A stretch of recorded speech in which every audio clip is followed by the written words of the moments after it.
Bueno, ¿cómo actúa el corazón? El corazón dijimos que es un órgano propulsor, es decir, que impulsa la sangre mediante los movimientos de sístole y diástole. Se denomina sístole a la contracción del corazón, ya sea de una aurícula o de un ventrículo, para expulsar la sangre hacia los tejidos. Y la diástole se denomina a la relajación del corazón para recibir la sangre procedente de los tejidos. Un ciclo cardíaco está formado por una fase de relajación seguida de una fase de contracción.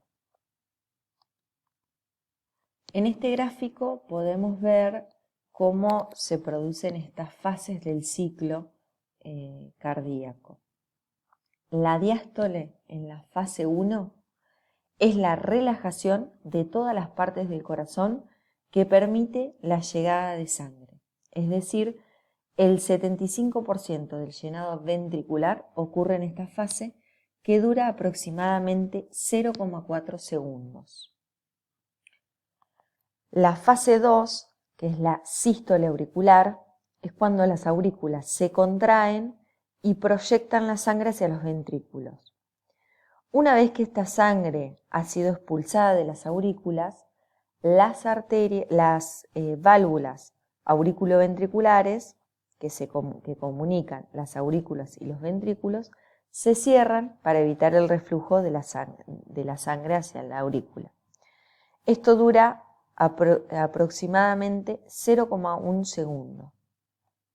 En este momento de la fase, el volumen ventricular es el máximo, ¿sí? Y la fase 3, que es la sístole ventricular, es la contracción de los ventrículos expulsando la sangre hacia el aparato circulatorio.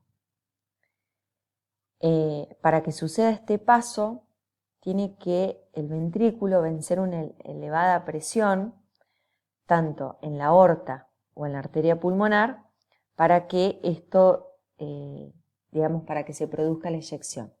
¿Se acuerdan que cuando vimos la circulación sanguínea, decíamos de que tanto en la circulación menor, que salen las arterias pulmonares, y en la mayor, la arteria aorta, estas tienen dos válvulas que se llaman válvula pulmonar en la derecha y la válvula aórtica en la izquierda, se cierran, ¿sí?, cuando pasa esta sangre, también para evitar el reflujo. Esta fase dura aproximadamente 0,3 segundos. Hay que tener en cuenta que el ventrículo nunca se vacía del todo, siempre queda un volumen, ¿sí?, que se llama telesistólico. Bueno, en el proceso que antes mencionamos del ciclo cardíaco, se pueden escuchar dos ruidos cardíacos. Un primer ruido cardíaco que se produce por el cierre de las válvulas auriculoventriculares, es decir, la válvula tricúspide y la bicúspide, y el segundo ruido cardíaco que es producido por el cierre de las válvulas pulmonar y aórtica, o denominadas válvulas sigmoides. Estos ruidos se pueden ocultar, es decir, que se pueden escuchar.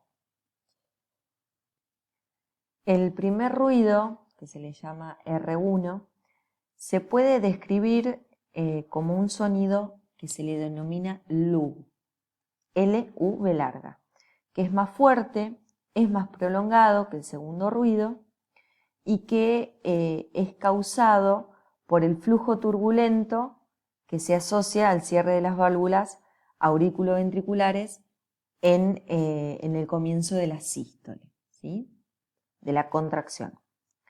Y el segundo ruido, el R2, es más débil y se puede describir como un DUP, D-U-P.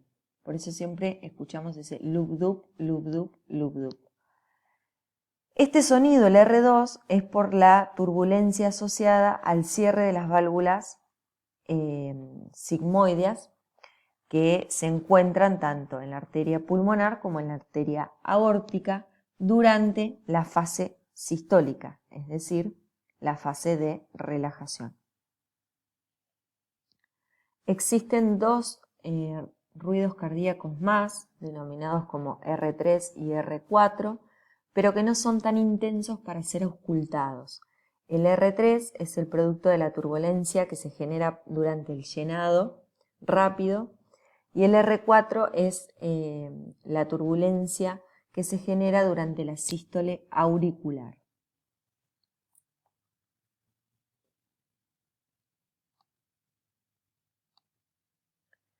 Si bien el corazón tiene fibras automáticas que le permiten latir independientemente, su función está regulada por fenómenos que se producen en todo el organismo para que todas las células reciban una cierta cantidad de sangre oxigenada cada minuto.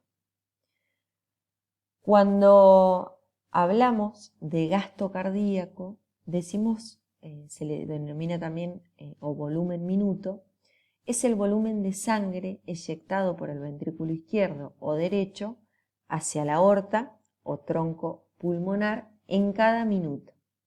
El volumen minuto es igual al producto del volumen sistólico que es eyectado por el ventrículo durante cada contracción. Y la frecuencia cardíaca, el número de latidos por minuto. Entonces, el gasto cardíaco se puede sacar, es una multiplicación que es igual al volumen sistólico por la frecuencia cardíaca.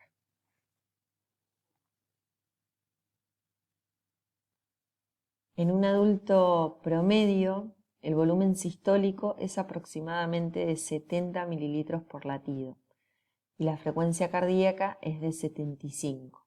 Por lo tanto, al hacer esa multiplicación, el gasto cardíaco te da alrededor de 5,25 latidos por minuto.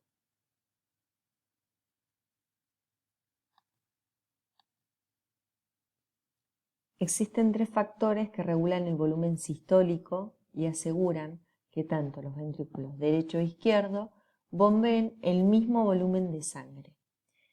Esos 3 factores son la precarga, la contractilidad y la poscarga. Bueno, hay que tener en claro que estos 3 factores que regulan el volumen sistólico, tanto la precarga como la contractilidad, van a aumentar si aumentan el gasto cardíaco. Y si aumenta la poscarga, el gasto cardíaco va a disminuir.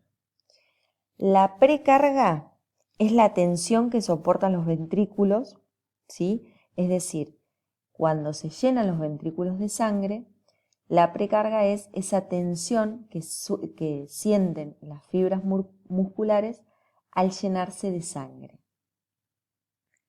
La poscarga es la tensión que soportan los ventrículos durante la eyección, ¿sí?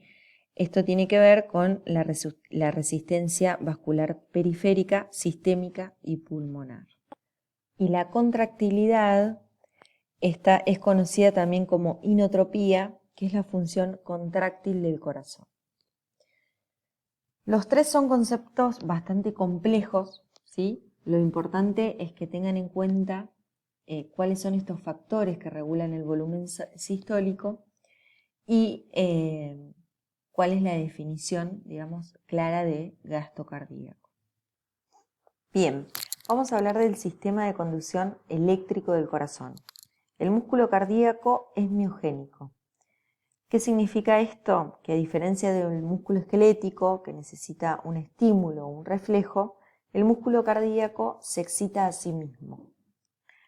El sistema eléctrico del corazón está constituido por los nodos, el haz de His y las fibras de Purkinje. El sistema de conducción del corazón permite que el impulso generado en el nodo sinusal sea propagado y estimule el músculo cardíaco causando su contracción.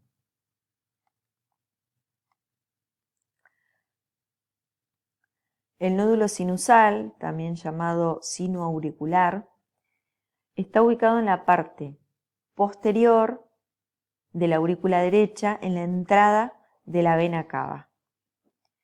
Este nódulo tiene forma ovalada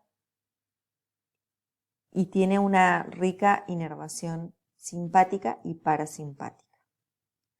En esta imagen lo vamos a poder ver mejor. Nodo sinusal. Entonces, desde el nódulo sinusal, el impulso eléctrico se disemina por las aurículas a través de estas vías internodales, produciéndose la despolarización auricular y su consecuente contracción. Esta onda eléctrica llega hacia el nódulo aurículo-ventricular que se encuentra en el lado derecho de la aurícula derecha en el tabique interauricular. Una vez que llega el impulso eléctrico en el nodo aurículo-ventricular, se disemina luego por el haz de His, que es un puente entre el nódulo aurículo-ventricular y las ramas ventriculares. Se divide además en 4 ramas. Tenemos la rama derecha y la rama izquierda. Y esta última se divide en el fascículo izquierdo anterior y el fascículo izquierdo posterior. Ese impulso llega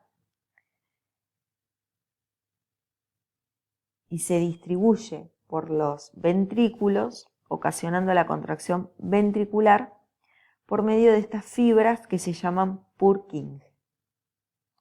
Bien, y para finalizar vamos a hablar de la circulación coronaria.